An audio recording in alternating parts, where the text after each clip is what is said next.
This is a test. The Nerd World Order is conducting a test of the emergency broadcast system. This is only a test. If this had been an actual emergency, the signal you just heard would have been followed by the phrase,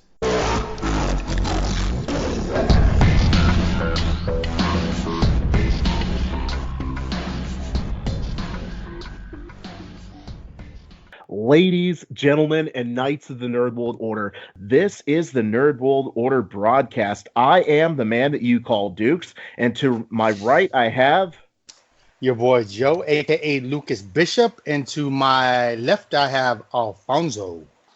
Good morning, Nerd World Order. And over to my right I have Matthew. Hey, what's up, guys? Happy to be here today and talk about something other than video games with you all.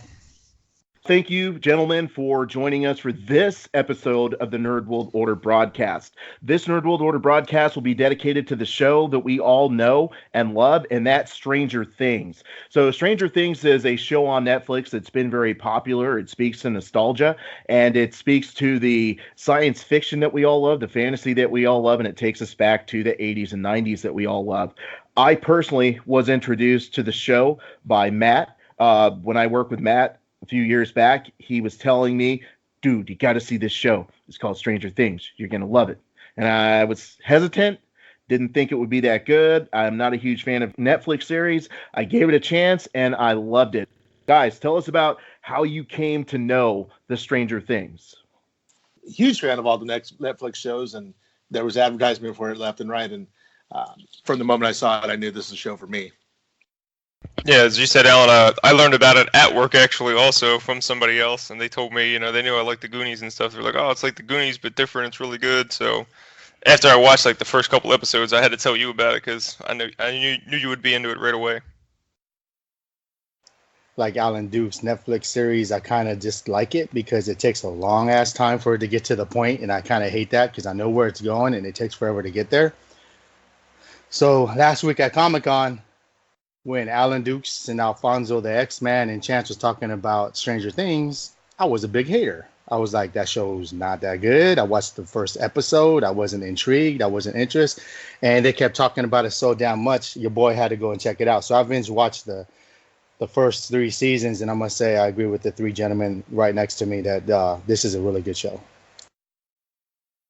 Season 3 just recently aired, and we've all had a chance to watch it. But before you get to Season 3, the excitement that we all had for Season 3 is obviously created by Season 1 and 2. So, gentlemen, why don't we just go through? I'll let whoever wants to jump in and just tell me, what did you guys like about, we'll start with Season 1. What did you like about Season 1 that really caught your interest in Stranger Things?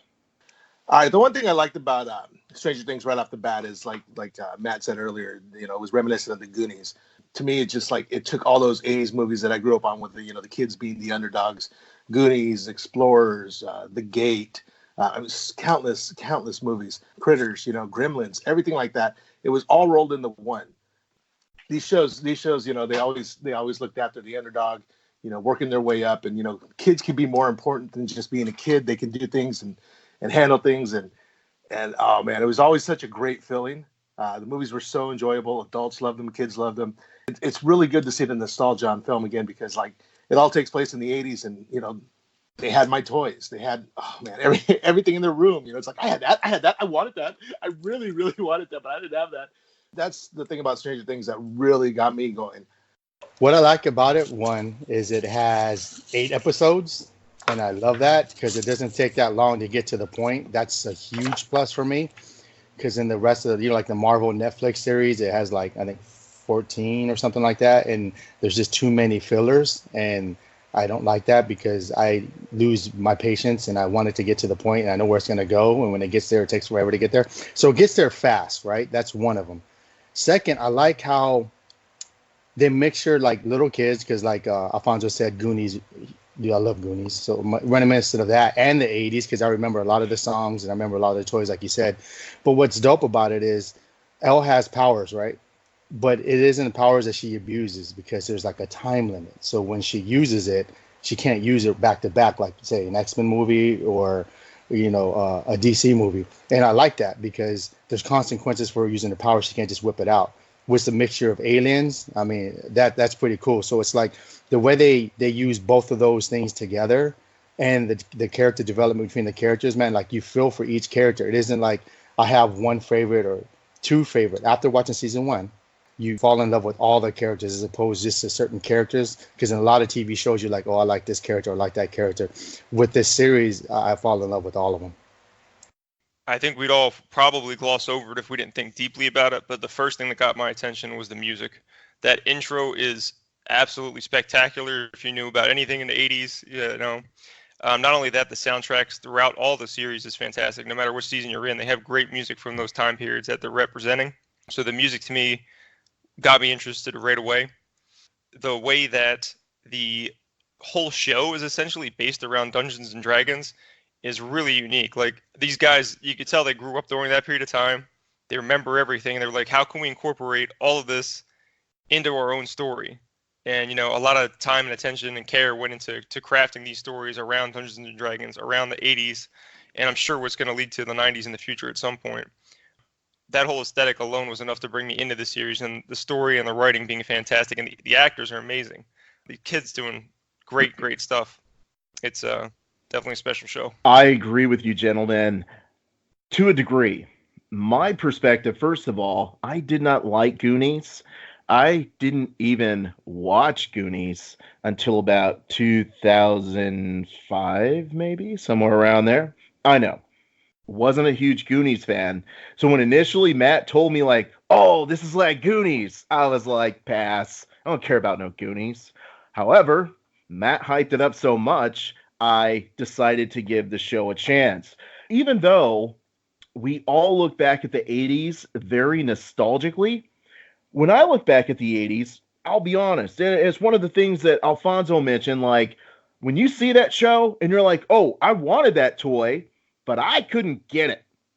And there were kids who got them toys, but it wasn't me, because my mom was like, you're getting one G.I. Joe maybe every month, where there was some kids who had Transformers, G.I. Joes. You know, they had like the G.I. Joe Helicarrier, they had the G.I. Joe Fortress, they had Optimus Prime, they had Megatron. Dude, they had both Megatron and Optimus Prime, so they could fight him at the same time. The other kids, one had to bring his Optimus Prime, the other had to bring his Megatron, and that was the only way to have a real battle, right? I'm not a huge fan of the 80s, right? Because for me, the 80s weren't necessarily the bomb where I was like, oh man, remember them 80s where I was balling out, where I was having a good time? Nah, the 80s for me was like, look, son, you're getting toys for Christmas, you're getting toys for your birthday, and other than that, if you want toys, you better go mow some lawns. But this show does something very interesting. It looks at the 80s through the lens of the underdog. Not the coolest kids on the planet. And that's me. In the 80s, I'll even say in the 90s, Joe knew me back in the 90s. He's like, yeah, dude, she wasn't cool in the 90s. You know, the underdogs have become the cool guys. Right now we can look back at that time and be like, oh, wow, you know, everything, all the nerdy stuff that was going on back in the day, that was cool. That's the lens that this show looks through. Not from the most popular guy in school, not from the prettiest girl in school, not from the popular kids, through the lens of the kids, much like myself, who were down in their basement playing D&D, who were doing the things that everybody said were not cool. So that's why I love this show, because it gave me, and I think a lot of other people, because everyone wants to pretend that they were cool in the 80s, damn well knowing you weren't, it gives you a perspective of what it was really like growing up in the 80s, being a nerd, having fun. So, like, realistically, I recognize myself, I recognize my nerd squad, I recognize the things that I like to do, and it made me feel good in retrospect about the 80s and everything that we went through. Also, another thing I liked is 80s shows and movies were cheesy. This show took the best aspects of all the 80s tropes, lightly just gave you memories of them without trying to be an 80s show that was completely like an 80s show, because it would be garbage. This show gave you just enough of the 80s in that first season, so you're like, oh yeah, I remember that, but it gives it a current day feel where the characters are well developed, where the story's well developed, where it keeps you on the edge of your seat. To Joe's point, if Elle If that show had been made in the 80s, Elle would have been coming through like a mixture of Superman, Wonder Woman, and Professor X, just bulldozing fools through the whole show. The first episode, she would have came out, she would have just destroyed some folks, she would have destroyed everything. The whole show would have been 2 episodes long because Elle would have been Superman, Wonder Woman, Professor X all rolled in one. But they didn't do that because there's more character progression, and that's what kept me interested. So, dude, I love this show because it was me, my perspective of the 80s mixed in with what I wanted to see out of 80s movies. What do you think about season 2? All right, so my thoughts on season 2. I mean, I really enjoyed season 2 just as much as season 1.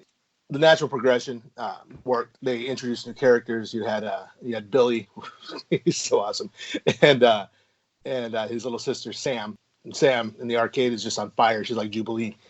Yeah, so the boys had new things to work with there, new people to work with, new situations. I mean, it's you still had all the things going on in the Upside Down, but you could tell the mind flare is getting stronger and taking over Will.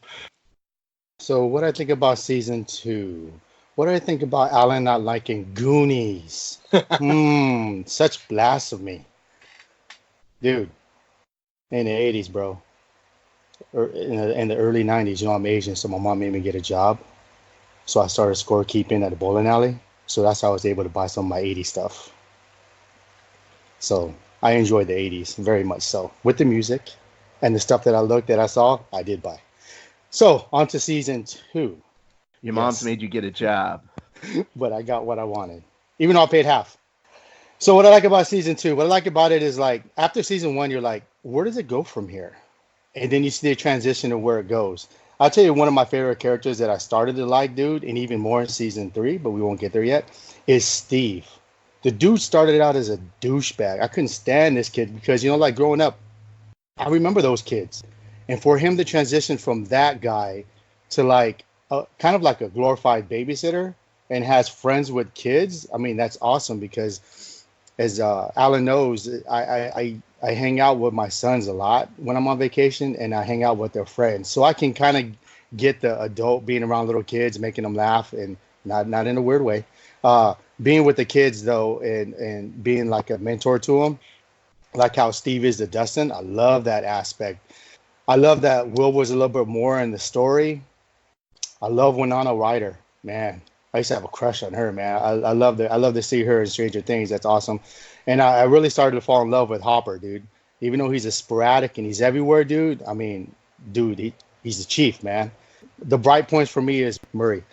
I love Murray, dude. Murray is so dope, dude. The way he hits everything on the nose. Like he'll just be saying, "Oh, why don't you get together? I know you want to get together. I can tell the chemistry is there. Just do it." I love that. And if Alan Dukes and Alfonso knows me, I'm that guy. I'm not always the guy that's like, "Hey, I told you so, this and this and that." And so for me, I can relate to that guy. And he's always been good in shows, but for me, I just like the way the characters are going. What I like about it is each character, kind of like you guys were saying earlier with the Dungeons and Dragons, each certain group is on their own quest, and each of them come together at the height of the main quest for them to get together, and everything falls together. I like season 2, but I have to say season 1 is a lot better. I think the overarching thing that Joe was saying about individual characters and teams and stuff, season 2 was my least favorite season of the 3. However, it was necessary. They built so many relationships in that season. That was like the main thing. All these relationships got built out. People started splintering off into different groups. You know, they introduced a lot of new characters in this season compared to the first one. The arcade was one of my favorite settings in the show, which, you know, they really made it feel like an old school arcade where it's, you know, a bunch of kids there, people are smoking and stuff. That's where they introduced Max, who was the boys were impressed by Max's video game skills way more than they were interested in Max, because it shows you, you know, their age. Later on, it came around, you know, they're getting more interested in girls and stuff. But at that time, they were more interested that she was a badass at this video game than, you know, they even knew anything else about her at that point. I think it was a good season, not a great season, not as good as season 1 or 3. I thought season 2 started off really well. we were introduced to Elle's new family or old family, depending on how you look at it, how her sister had these powers of mind manipulation, creating illusions, things of that nature. And that was really exciting. But then from there, it just felt like it was a letdown. And it took a long time to get me personally interested again. Will being the focal point of the plot line, I didn't like. I don't care for Will. Will is just the sidekick with very little character development. If something happened to Will, I really didn't care. If Will was the primary plot point or focal point in the show, even though he wasn't the main character, but he was kind of like the primary plot device, I just didn't care. Maybe Will was going to die. Maybe he was going to turn into Gorgon or something of that nature. I really didn't care. Now, there were a lot of good action points. You know, Hopper was underground. He was doing his thing. The action was really good. But Matt said, least favorite season, not. I agree. I could take it or leave it. Now, there were a lot of things that I did like about season 2. Specifically, as you guys mentioned, Max. Max was just freaking awesome. She created a whole new level of the show as far as she's almost like a foil for the teenage male who is just coming into their own, because she creates this perspective of looking at them from the outside and realizing how goofy they are. And she's almost us looking at them, but she's interacting with them directly, where when they do goofy stuff, she calls them out, you know, whereas we are looking at it and we're thinking the same thing. So she works as a phenomenal foil. Now, her brother, just a phenomenal actor. Like, this dude just nails it. You want to hate him, but sometimes you have to like him. Sometimes, but for the most part, you just hate that dude. And you want him to go the way of Will and die too. I have to say, the introduction of Elle's sister and their tribe, to me, they felt a lot more like 80s characters. You have your healer, you have your tank. It's like all the members of her family or her sister's group were just like, oh, this is everything that we have to have in a raiding party in order to win the raid. And it's just like somebody just threw that together. And so I understand that the creators of the show are definitely nerds and they understood that. And that's probably why they did that. But it just felt way too cookie cutter for me to really enjoy that. Yeah, was it necessary? Did it set up a lot of great things? Did it make Steve more likable? Did it make the relationship between him and Dustin just seem awesome? Was it the perfect setup for season 3? Yes. Almost like season 2, but then like season 2 was almost like a 1.5 or like a 2.5, because it was the perfect bridge between 1 and 3, and it had to happen, but it was not an enjoyable experience for me. You know, I love the way they started out with Halloween. I mean, they were all Ghostbusters. That was sick, and I love the argument of who was going to be who wanted to be who. The other thing that I really liked is how Dustin thought he can get that little Demogorgon. What was his name, Joe? D'Artagnan. Dart for short. Dart for short. I like the way he thought he could get Dart and grow him and make him into something that, you know, could be, you know, a force on their side, but then, you know, you realize it's just like a wild animal, can't be tamed, and it's not a pet. It's not a pet, and you know, a lot of people need to learn that lesson. I can't. Max was so much fun. She kept those boys on their toes. 11 was, you know, man, her power, like towards the end, it's like she's just off the hook. You know, it's like a big time X-Men fan. I mean, that's Jean Grey right there, in my opinion. You know, just coming to terms with her powers and how powerful she can be and everything that she can do. That's one of the things I love about the show. Just like I said, it takes me kind of to the same space that X-Men does. You know, you got all the outsiders, you've got all the powers, you've got all the, you know, the intellect, and you know, what is it? Yeah. Season 2 all around was, I mean, really good. You know, I did prefer the first season better.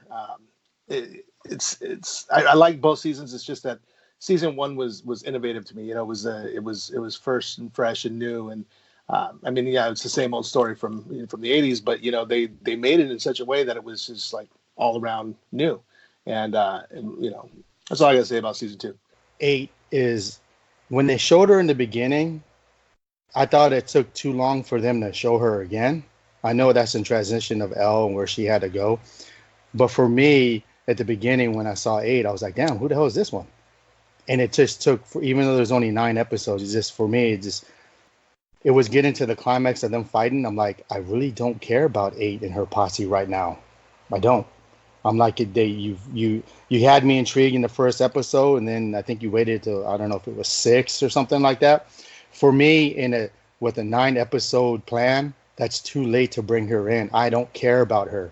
And what Alan said, that's my will. I really don't care about where they go with her or what she does from here. But yeah, how good was Samwise Genji? His name was Bob. I thought he was pretty good. I thought he was a nice addition to the Stranger Things thing. I thought he was a good addition, and what he brought to the table was good. I thought the actors were good. And like Matt said, the way it transitions you need that, I guess, that filler season to transition from 1 to flow through to season 3. But like Duke said, I didn't have to watch season 2, and I agree with him with that. But at the same time, I wanted to watch it because I felt like I couldn't skip from season 1 to season 3, even though I do a lot of skipping on some TV shows. But I felt like I liked Stranger Things so much that I just watched the whole season. I mean, that's one thing good about Stranger Things, trust me. But for me, Stranger Things, I tolerated it because, I know I needed to see it to transition to season 3, and it didn't let me down in that aspect. The way it transitioned to season 3, it was worth the ride to watch that. And what's crazy is the season I liked the least had the most episodes. As you guys are talking about season 2, as much as I hate it, you're reminding me about things I liked about season 2. Steve's transition from being the complete douchebag to being the lovable protector, babysitter. I love that, right? Introduction to Max and her brother. Bro, Joe hit on something so crucial about season 2, Bob. Bob was, in my opinion, talking about 80s underdogs. He was freaking us in the 80s, right? Like, there was this chick. He thought she was pretty. He couldn't get her. Years later, shablama, he comes back. He's now dating the girl of his dreams. It's all good. And then, boom, they pull the rug out from under us. And spoiler alert, because this is not spoiler free, ladies and gents, they kill him. What? You love this dude. You were like, oh my God, this guy's so cool. He's helping them figure out how to find Will, everything. You're thinking like long-term character. I love when TV shows and movies do that, where they don't telegram. They don't say like, hey, I know this guy's going to die because everything's happy. You think this dude's going to be around forever. You think he's going to be a central character. And then like, boom, Bob was cool. And the way that he was an important part of the entire season made his death that more important. And I don't think that's something that a lot of shows get right anymore, where like, you guys know I'm a huge Walking Dead fan. I have to find a way to mention Walking Dead in every Nerd World Order broadcast, and I just did it. Bam, the streak is alive. A lot of times in Walking Dead, you know who's going to die, right? Because they just keep setting it up. There's like innuendo, stuff like that. When Bob died, that came out of nowhere, which made his death even more important. So thank you for reminding me about that, Joe, because he was a great character. I personally identified with him, and the way that he went out was awesome, but also it had more impact because it was completely out of nowhere. Yeah, I agree. But, think about this. And you hit it right there, bro. We weren't popular. We didn't get the hottest chicks in high school, right? And after high school, the dude kept saying over and over, "It's like, yo, I can't believe I'm going out with you." Dude, I could relate to that because that's how it was. You were cooler outside of high school than you were in high school. This is be honest. For me, that's how I felt. And to see that, dude, I totally can relate to that. I fell in love with Bob. I was really bummed that he died. Those are one of the characters you're like, dude, why'd he have to die? You could think of other characters, they should be dying, right? And another thing, dude, you could tell one of my favorite characters is Steve. Because think about it. The dude was king of Hawkins, right? And then in the whole episode, dude, now the dude doesn't even know who he is, right? The dude was like, yo, I'm the best. I'm the best of the best of the best. Then towards the end, he don't even know what he lost his girlfriend, right? to a dude he couldn't stand, right? Think about that. I don't think I could be friends with her or the dude. I mean, just think about how much this dude is going through if you think about it. I mean, for him to make that drastic change, and now he hangs out with the kids, he went from a super jock to a nerd. So for me, like, I like the character development. Like, it's just like totally 90 degrees. Like, you get, they give you, this is how this character is, and you think that's how that character is going to be. In most TV shows, that's how it's going to stay. Then in a snap of a Thanos finger, it goes the opposite direction. You're like, oh shit, I really love this character. So you go for hate the character, like, damn, I really love this character, and I don't want him to die. I was really bummed out Bob dying. I mean, that's dude was dope, dude. Super Bob. You know what I mean? I mean, I was kind of bummed that he died. That is a recap or retrospective of season 1 and 2. But the reason that we're all here today is because season 3 just dropped. And for me personally, it was the most exciting season. But we got 3 other nerds who are going to talk about season 3 on this broadcast today. So I'll throw it over to Joe. Freshest in your mind, what's your perspective on season 3?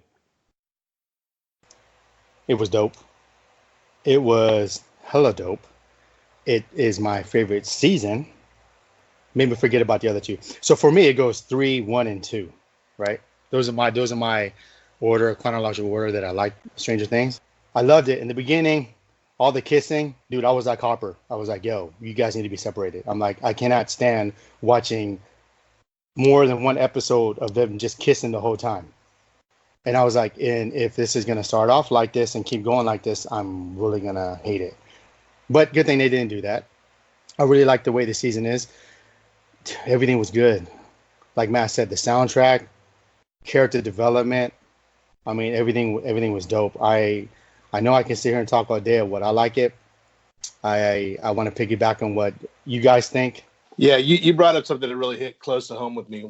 Hopper and Elle, and oh man, I've got daughters, and that stress, you know, oh man, those kids, I just wanted to choke them. You got this boy coming over making out with your daughter, and it's like, yeah, that's not happening. I would have done the same thing. I'd have taken him for a ride in the police car, and oh man, the stress on that. Steve, he his growth was amazing. In season 1, he was the D-bag, typical high school jock D-bag. Season 2, he had a little bit of retribution.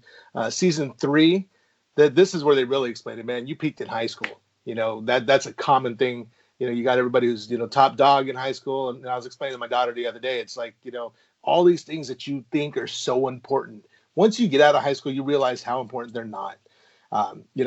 He couldn't even get a phone number. He's sitting there working at Scoops Ahoy, shoveling up ice cream for little kids.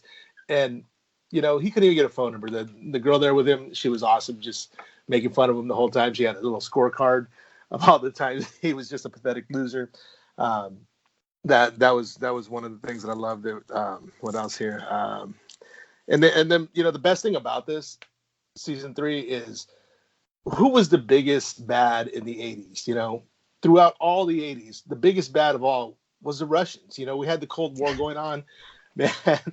The Russians, they were out to get us, so it's awesome that they brought that in, especially with nowadays trying to be so PC about certain things. But, that's the way it was in the 80s. I mean, there was that overwhelming nuclear threat, and the Russians, they were everywhere. They were infiltrating, in our minds. That's what TV and movies and the news led us to believe, is that, they're everywhere.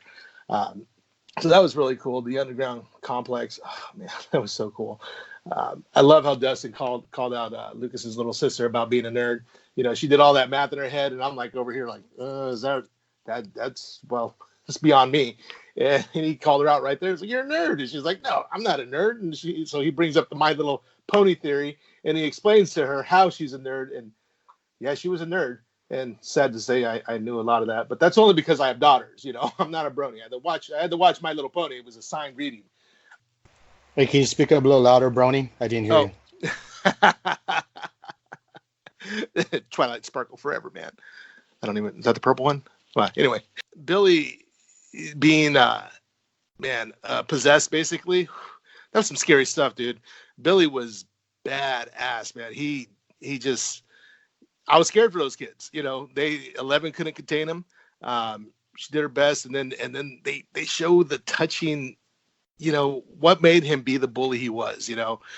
I like I said, I took this as a teachable moment. I took my daughter aside. I said, "You see, this is what happens. It's just a circle of violence. You got the dad beating on him, talking to him the way that he does, and so what does he do? He turns around and he does the exact same thing to other kids, and that's how he grew up. But deep down, he was that little boy on the beach, but just wanted his mom. He just wanted his mom, and I could relate with that a lot. Kind of the same thing with me. My mom didn't die, but I mean, I just wanted my mom all the time, and but I kind of took the opposite approach. I didn't turn around and do what was done to me. I kind of I took it as like, that's what you shouldn't do. I learned my lessons from others, so I didn't become that bully that I probably could have been easily. It was just a different thought process. I'm just gonna say one thing: you didn't see the body, and make sure you watch after the credits. That's all I gotta say about Hopper. Dustin was. Yeah, Dustin's great, man. He actually, it was weird because he became like an outsider to the outsiders. He was kind of off doing his own thing for a bit. He was getting left behind. He was like, but guys, and they were gone, but and they had all, just like season 2 and season 1, you have everybody split up. They're doing their own thing. Next thing you know, they're all getting together to combat the big evil. So I'm going to start out on a negative. It's really the only negative I could think of throughout the show. So I want to say it was the very last episode. It might have been the second to the last, if my memory is correct. There was this whole sequence of events happening where Dustin and his girlfriend are singing The Never-Ending Story. That went on way too long. For the love of God, it could have been like 5 seconds, and they could have cut it and did something else. That was like, they did like the full song. It was ridiculous. That was the only problem I had with it, because it was right in the middle of like some heavy action sequences, a whole bunch of stuff's going on, and they cut to the song right in the middle of it.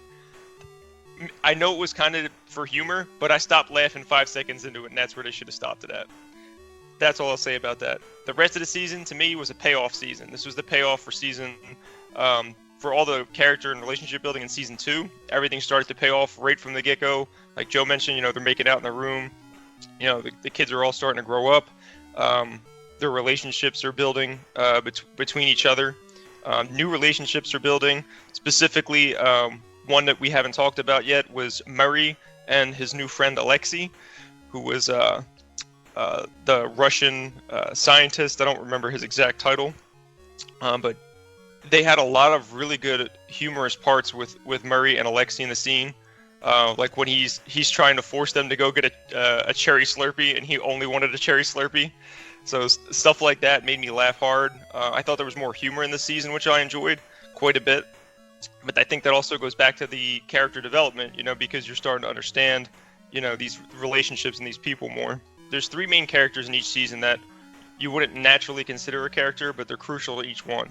Season 1, it was the city of Hawkins and the lab. Season 2 was the arcade. Season 3 is the mall. The mall is the focal point of the entire season. They spend more time there than anything else. And from the very first scene of that mall, it hit me super nostalgically. Like, I was telling my wife, I was like, this is like the mall that I grew up in. Like, they had like Sam Goody. They had like, even the way like the planters and the benches were set up, like, it just looked like a mall I'd been to before. And I think that could be said about most people. So their settings are, second to none. It's amazing what they do with their settings and how they build seasons around those settings. That being said, I'm praising this season a lot. I don't know what they're going to do with season 4. I don't know how they're going to overcome how good and how strong season 3 was. They're going to have a real tough time, in my opinion. To these guys' credits, they've been doing it right so far, so I'm going to keep seeing what they have to offer. And then the last thing I want to say is, I'm sure other people are going to talk about it shortly, the speech that Hopper leaves Elle was so powerful, and it was one of the best ways they could have ended the show. I would have been okay with them leaving it there, but I know why they had to, show Elle leaving, which is fine. But like, that was the most powerful moment of any season that they had, and it was only because they built up those characters so much. Matt and Alfonso's retrospective of the show of season 3 just reminded me of how much some of these scenes hit me in the freaking feels, dude. Hopper's letter, bro, I was holding back tears, dude. What this letter says are the things that you kind of wish you had heard when you were 12, when you were 18, when you were 20. Realistically, I needed to hear at that moment in time. It was just some really powerful introspective stuff. The Hopper speech was just amazing. And then one of the things that I always look at is everyone has struggles. And so to show why Billy became the way that he was, to show who he is as a person, you never know a person's backstory. Even though we have this science fiction going on, this 80s nostalgia, it doesn't feel like it's out of place when they drop in these moments that really make you stop and feel like this is a human show.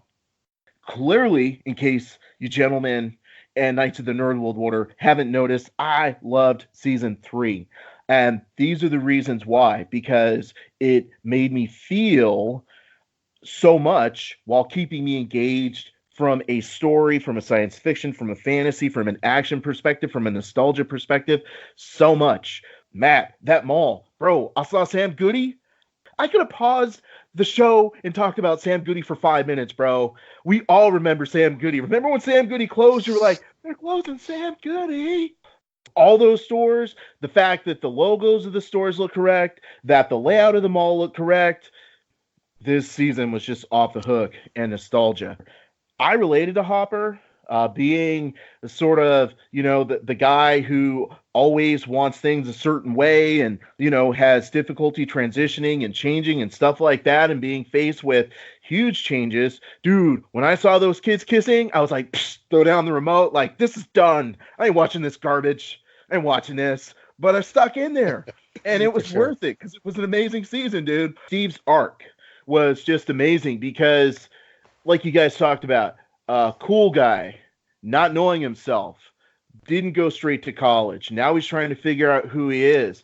It's one of those things where you want to see when we talk about season 4, and we'll get into that a little bit. That's one of the things I look forward to is what's going to happen in season 4. I want to see more of what's going on with Steve because, in my opinion, Steve has actually been the most interesting character because he has the best storyline. Now, Billy as the villain, dude, Billy was just a freaking badass villain, dude. Like, the way that he became the villain, everything about it, just the way that he, like, when he was at the girl's house and he was with their parents, he had this sinister feel about him. He was first class villain, just not like TV show villain, but like big screen cinema villain. That's how he felt. I wasn't sure if Dustin really had a girlfriend, but I didn't think they'd make my man a liar. However, we all remember we had that one dude who came back from camp and claimed he dated the hottest girl, right? So we were all like, but we never saw that girl. So I was glad to see Dustin had a payoff there. The relationship with Elle and Max was really cool. Obviously, I don't know if that's how it really went, ladies, but I would think it does, where the ladies sort of developed a friendship and a bond and went off and talked about how stupid the guys are. I think that's how it really is in life. I think they still do that. They still do that, bro. I think you're right. It never stops. The Russian Cold War was so freaking amazing but the Russians, much like a Cold War, were sort of underneath the surface doing things, and they were really there. So it was like all the BS that we heard from the government talking about the Russians were the secret threat, and they were doing things behind the scene. That's what was really happening in this season. And I really love that because it took the one big bad that we always had, and it made it feel more real and plausible. Because the Russians never came at us with they never in a Red Dawn sense invaded the United States or something like that. But it made you think like, hey, what if they really were underground in a city around the corner from us? What if they were underground in Oceanside or underground in Hemet, or hanging out in Jersey? And we never knew it. That was something that was really cool because it made you go, So I definitely love that. I agree with you, Alan. Steve is one of my favorite characters. I love that. Another thing I want to mention is, I don't know if you remember in season 1, it's kind of stuck in my head, but season 1, Murray mentions the Russians, right? And the Russians don't come around until season 3. So I thought that was pretty cool. So he had two little theories, right? He thought Elle was a Russian, which she wasn't. but he also mentioned that the Russians are planning something. So he's right in that aspect. When Will supposedly died in season 1, do you guys remember the song that was playing in the background? No, I was just really happy that he had died. What was the song? It was a song by Peter Gabriel called Heroes, right?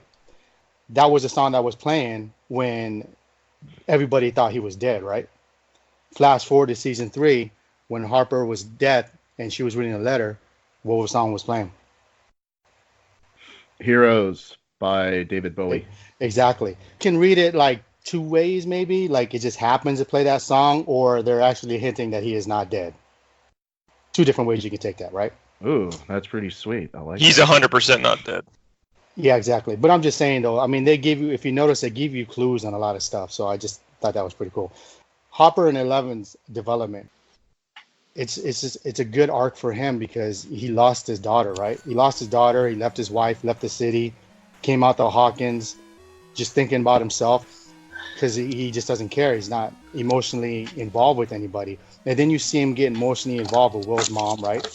And then that whole thing with Elle at the end, he writes this beautiful letter to his daughter. I thought that was cool because just like text messages nowadays, you can be more confident in texting people how you feel than actually sitting in front of someone and telling them how you feel. Unfortunately, that's the way social media works. You're right, Matt. That never-ending story. I'm sorry, I laughed the whole way through. I guess because I loved the movie as a kid. I didn't like the second one, but the first one, dude, it hit me, dude. Because I remember watching that as a kid, and I was like, "Oh, Trejo!" Like everything just hit, and it was dope. But by the end of it, I'm just thinking like this: if she doesn't make him sing that song, Billy and Hopper doesn't die, right? But you kind of have to have that in there, otherwise they're not, or otherwise they're going to be alive, right? And so, well, Hopper's still alive, but you had to do that transition just to do that. And then another thing I want to do, last but not least, remember Hopper always telling his daughter 3 inches, keep the door 3 inches open, right? If you look at the upside down when it was closed, different ways I'm thinking is like, one, he could have jumped into the thing before it closed, 3 inches. Second, his body wasn't there. So if you look at it the first time, his body's there, and the second one, he's not there. They don't show it explode, right? That's one. That's everybody knows that, right? Just show the other 3 exploding. But you have to think like, you would like to think that at the end, when the Russian says not the American, it has to be Hopper. Who else would it be, right? How does he get to that point?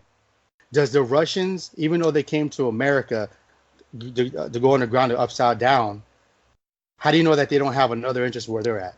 You have that time. He's on a freaking grating. How does he jump down in time and the Russians that were underneath it die? So the only thing I can think of is he has to go through there. And it looks like he could have went in there before it closed. How dope was Lucas' sister? At first, like, she's like, shut up, nerd.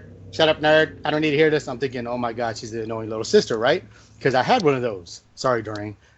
When you were small. And as they get, and then when they start getting accustomed to how you are, she becomes a nerd, like Alfonso said. That was every character in Stranger Things that you tend to be annoyed with. By the end of it, you're like, dude, I love this character. And that's what I love about it. They take the people you can't stand and they turn into somebody you love. And Murray's one of my favorites. I love that. I love Murray, dude. He's hilarious, dude. Yeah, going off the Hopper thing, going back through the door, I totally think that's what's happened too. It had to happen because when season 4 rolls around, right, there's no threat unless the hole gets reopened again or they create some new threat. But we've gone through three seasons where there's been no threat except for the Mind Frayer. So that means the door has to get reopened again, in my opinion, which means why would they reopen the door after all this havoc? They needed some reason to reopen this door, and the reason is Hopper. Because this will probably be the first time that the kids go and they attempt to open the door themselves with Elle. There's they've already had the government in the past 2 or 3 seasons opening the door, so now it has to be somebody new. That way it's not the same thing every single season. What do you hope are some of the things that you get out of season 4? David Harbour. I don't know if you noticed, he has an Instagram, right? And when season 3 came out, he was dropping a bunch of numbers. So like he would drop like 6, 1, 8, 6 over and over again. People did a lot of talk about it, and basically that's Murray's phone number. So everyone's talking, could that be a way for Hopper to try to communicate to Murray saying he's alive and where they at? Kind of like how Will did with the phone earlier and with the lights. That's One thing I think they can go at, and in season 4, I'm looking forward to see where if Harper is alive. I know he is alive, but how they're going to put that together, right? Like, how is he going to come back? Where did Elle go, right? Where did Elle and Will? What did they move to? And did they move far? That's another question, right? Steve's relationship with Robin, who I found out from Matt is Ethan Hawke's and Uma Thurman. Uma Thurman. That shows you how much I care about her. But she was dope in Kill Bill. But she was very good, right? And I thought the development between them two, the chemistry. The one thing Stranger Things does is they develop a chemistry. So they left you off with like they're gonna work at a video store. How dope is that? Because Alan Dukes and myself have worked in a video store, right? So that's nostalgia for us, right? Because we both worked at Don's Video in Oceanside. Shout out to that store, probably isn't there anymore. But we worked at a video store, so I'm gonna gravitate to that because like that's one of my memories. But how is that gonna work there, right? They're you kind of want them to get together, and then they drop the bomb on you and said, "Hey, I like women," and so you're like, "Damn, you can't catch a break, bro." He just keeps losing, but he does make a lot of good friends out of everything. So I am kind of curious to see where that relationship goes as well. I mean, at the end, you had Will and his family moving away. How are they going to bring that back in? That's going to be interesting because he's going to have to come back either for a visitation, or they're going to move back, or somehow they're going to meet up with Will somewhere else. Next season, I mean, what are they? This season, I think they were starting high school, so I'm thinking next season is going to be seniors in high school. They're going to be the top dogs, and well, maybe still not the cool kids, but they're going to be the top dogs in school. It's going to have to be find a way to rescue Hopper. I believe the same thing. I believe that the Russians were using the Upside Down as a way to get from Russia to America. It's probably not very far in there. In the Upside Down, you just open up a hole. It's kind of like a Nightcrawler, teleporting from one place to another. You open up a hole, you go through there, come out another hole, and it's really far away. I can see, that's probably what they were doing to try to set up some kind of invasion. Like, oh, yeah, we're going to invade America. We can't do it Red Dawn style where everybody parachutes in. They have, surface air missiles. We're going to come from underneath, and we're going to come up through the malls because they were everywhere in the 80s, and we're just going to attack, and the Americans are going to be held by surprise. So, that Hopper's definitely not dead. So yeah, boys in high school. I'm sorry, not the boys, but the kids in high school, rescuing Hopper. What else can they do with it? I can't really see Billy coming back, but man, that'd be nice somehow. Dude, that's dope that you said the Russian attack, dude. Because you remember, like Alan said, he caught the Red Dawn reference in the 80s, dude. That was the thing, dude. They were like a huge threat. I remember that in junior high, and just. Dude, Alfonso, that's freaking dope, dude. That's their way of coming through. That's probably why they're using it. But I don't think they understand the ramifications of what's inside there. And I think they can just cut across fast, like you said. Dude, awesome point, dude. I didn't think about it that way. They were doing a scene where, like, you remember how Will has all those arts up on the wall? If you look at it very closely, you can fix it. There's a picture that looks like Harper in a jail outfit chained up to the wall. So the American is in a jail in Russia. So, I think they do little hints like that. So I don't know. That's just a thought to ponder on. What do you guys think about them taking it and exploring more of inside what's in Upside Down? Because like you said, like the only thing you've seen is the mind flares and then the Demogorgons. But who is actually the leader? And why do they do what they do? And why does it look like that? I mean, that's things that they could explore as well if they've got nowhere else to go with the series. Because like we've all touched on, like, how many times can they blow it up? How about go inside and explore what it really is? What if it's just some Russian experiment? That would be sick. Yeah, I mean, that's a different take on it, right? Yeah, like we all think it's like some separate dimension or something, but what if it's just something the Russians created and all these demigorgons and darts and mind flares are all just Russian experiments gone wrong? I definitely like that angle. I'm sure, like, at some point, like, the humans will have something to do with it, some major corporation or something. That just makes perfect sense. Now let's talk about nostalgia. I'll say I saw Terminator reference. I saw Aliens reference. Clearly Red Dawn. There were so many. What other nostalgic moments did you guys see in the show where you were like, oh, yeah, I remember that, or, oh, I see what they're doing. That relates to this. Were there any I missed, any nostalgic things, call-outs, shout-outs that I missed that really stood out to you guys?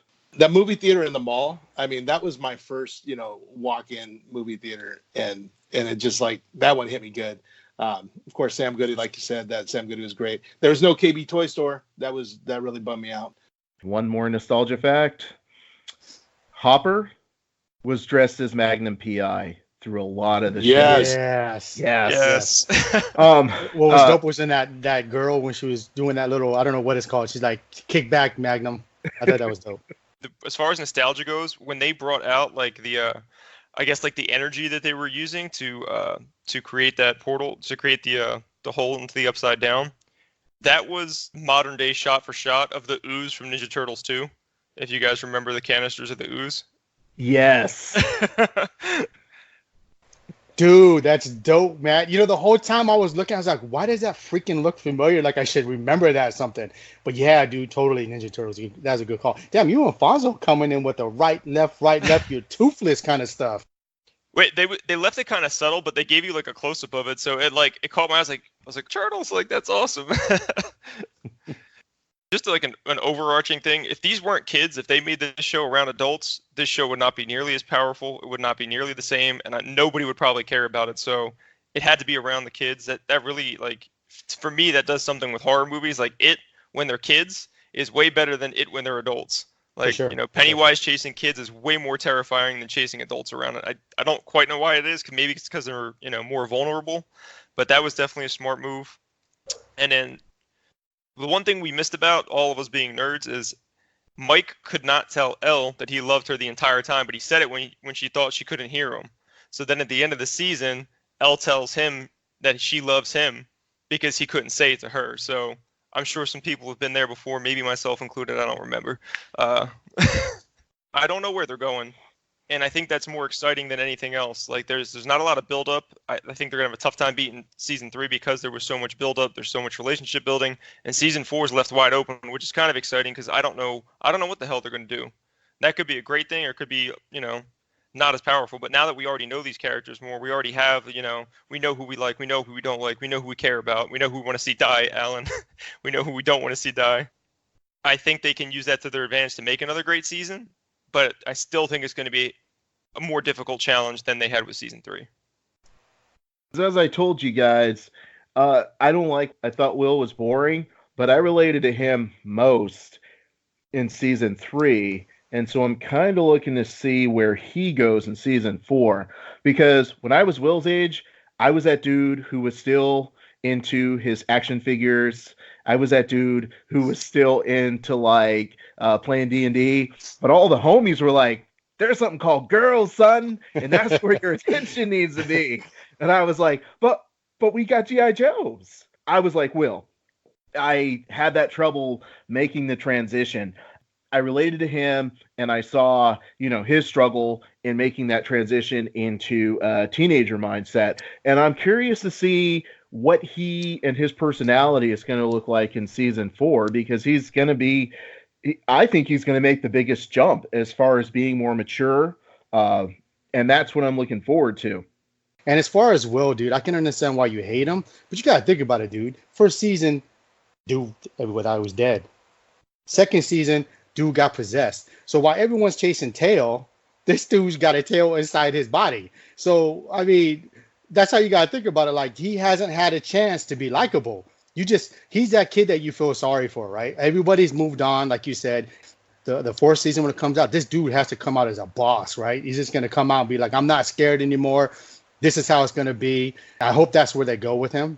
I think that Will probably did develop additional powers while he was in the Upside Down that maybe he hasn't explored. And it's interesting. I can't remember who was talking about that. Maybe it was Chance the Villain, that they thought season 2 was going to be Will and Elle both had powers, and they were kind of working together to help out. Yeah, so maybe something that's going to develop, because, I mean, Elle's one person. She could only do so much. I mean, she's powerful as hell, but there's only so much she can do being one person. You take out her Achilles heel, and you guys are. I mean, the guys are basically out of power. Of course, we all want to see what happens with Steve because Steve has been the most interesting character. But at this point, I don't know where else they can go with Steve and the video store. Now he's got himself a sidekick. To talk about that Steve transition, if you think about it, he was King of Hawkins, right? Then he got his ass kicked twice, right? And then the third time he finally won, right? And Dustin's like, dude, you finally won a fight. Yes. So let's just think, what if the transitions for him is to get back up to the King of Hawkins, right? But still be a nerd. He's King of Hawkins, but he's not the same. So you can cheer for a guy like that because you want him to get better. Now that they beat him up so badly, I mean, the dude gets beat up like every season, dude. You got like he's a boxer or something like that, right? You're cheering for the guy. They make it to where you want this guy to win so bad now because they put him down to the bottom that I think that's where they're going to go with him. Speaking of Steve, there's an opening on the Hawkins Sheriff Department. Long shot. Freaking deputy sheriff, dude. That would be so perfect. That would be dope, dude. That would be so dope, dude. Because he's starting to become a badass. I could definitely see Steve, I mean, like you said, as a sheriff deputy sheriff, that works great. But one thing that I see is, the time frame difference. He's probably going to have a kid. You know what I mean? Somebody he has to worry about. Like, I got to get home. I got a kid. That'd be a good aspect to, throw in there. To Matt's point, I think maybe there's a good season 5 and season 6. I don't think they can go more than that because I think once they explore that upside down and they get in there, I mean, once you destroy that for the 100th time, where are you going to go from there? You know what I mean? That, but the kids are growing up rapidly. Like, right. Once these kids are adults, it's not going to be the same show anymore. I'm telling you. No, it's not, and that's where it gets all its excitement from his little kids, dude. Because you remember little kids going on quests. Where do they go from here? I think it's a good maybe season 5, season 6. They can squeeze it out of it, unless they go 90 degrees and change the format and do something totally different. But I think what they have right now is working, but I don't see it going on more than maybe 5 or 6. Ladies, gentlemen, and knights of the Nerd World Order, this concludes this episode of the Nerd World Order broadcast. If you guys want to follow me, I'm at from NJ to CA, and the 2 is the number 2 on Twitter. You can follow me on Facebook. It's Matthew Morozzi on Facebook, Marozzi, and Matt Morozzi on YouTube. I only have 2 videos, but there'll be more stuff up there soon. You guys can see me in the Facebook group too, and at NWO as well. Alf, you are the X-Man. We could not have done this justice, bro, so thank you so much for coming on. Thank you very much, you guys. That was a pleasure.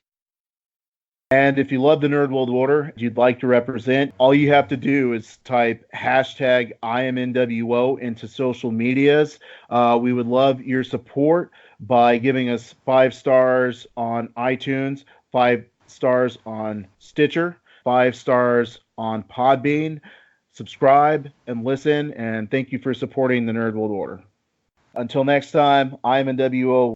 We are NWO. And let your nerd flags fly. Booyah.